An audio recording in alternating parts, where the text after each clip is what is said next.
It's understandable that in an emergency situation, no one really wants to take the time to create a notification in an order, especially when there's so many keystrokes with the standard setup.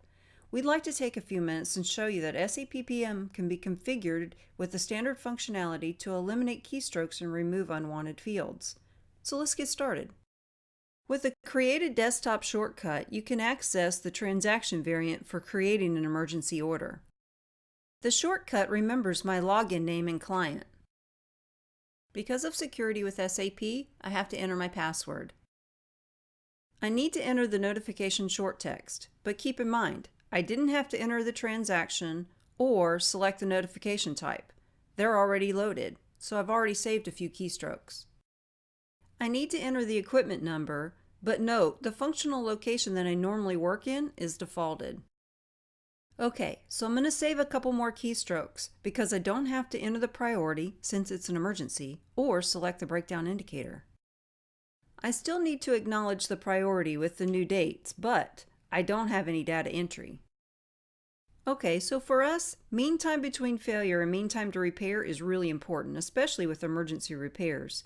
So I need to capture the actual failure start to make my metrics accurate. Now, in order to check out any parts, an order needs to be created. There's no need to save the notification since it'll be released when I save the order.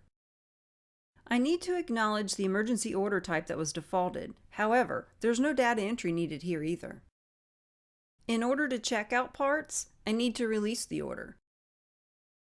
And finally, I need to save the order. Now it's ready to go. I have a reliability history placeholder in the notification and an execution history and spending permission in a released work order. And oh, by the way, with this SAP configuration for an emergency order, I actually saved 10 keystrokes.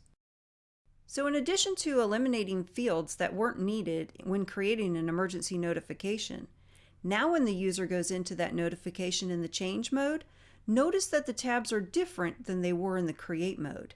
And notice that the tabs are labeled what they really are. User friendliness is priceless.